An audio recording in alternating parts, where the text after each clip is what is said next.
Patriots are persona non grata in the land of the free.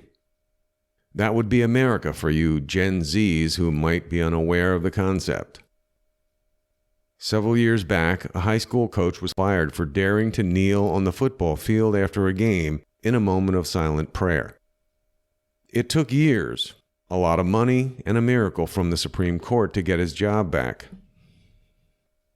Now, kneeling to disrespect the national anthem at televised sporting events is all the rage.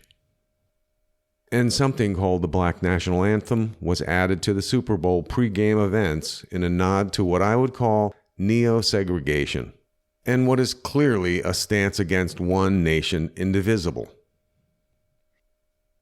This year, a high school student flying an American flag on his truck was told that such demonstrations of patriotism were unacceptable and would not be tolerated. Looking back through the mist of our dark history, I recall a time when the American flag was displayed in every classroom in America. Students actually stood up and recited the horrific Pledge of Allegiance with their right hand placed over their hearts. They knew it word for word. Patriotism was somehow thought to be a positive thing. Imagine. Now the flag most seen at schools is the rainbow flag, and the only thing required to recite is your pronouns. I have heard unconfirmed rumors that there are some domestic terrorists out in the hinterland of America still practicing such dangerous extremism as saying the Pledge of Allegiance in their schools. I am confident the FBI or DHS will be swatting them soon enough. Thank God for the government.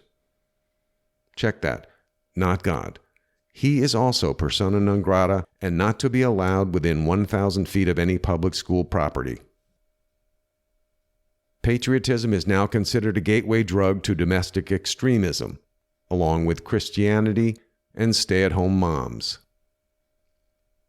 And if you are a white Christian mom who loves family and the country, well, don't count on being able to fly anywhere anytime soon. Being the trifecta of terrorism in modern America, you are likely on a list. Even our military, long a bastion of patriotism, has come under the anti-patriot assault. The mandated vaccine was used as a weapon to get rid of thousands of freedom-loving servicemen who dared assert their rights. The last few years have seen woke fanaticism being used to purge the ranks of anyone who is too Christian or too patriotic. This has become so intolerant and intolerable that many families who have had a tradition of proudly serving in the military for many generations have had to rethink the practice for their youngsters. Early retirements are on the rise, and recruitment numbers have crashed.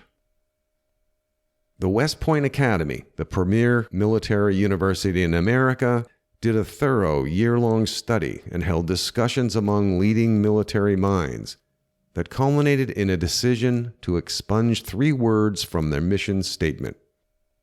Duty, honor, and country apparently weren't inclusive enough to include, and were replaced with the vague and uninspiring Army values, which they claim haven't changed at all.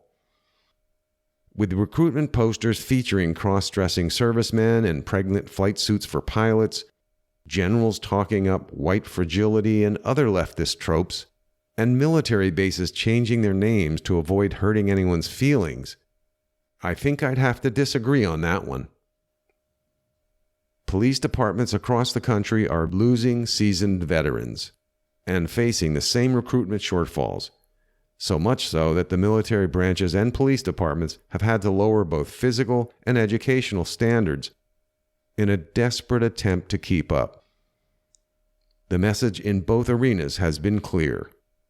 Patriots need not apply.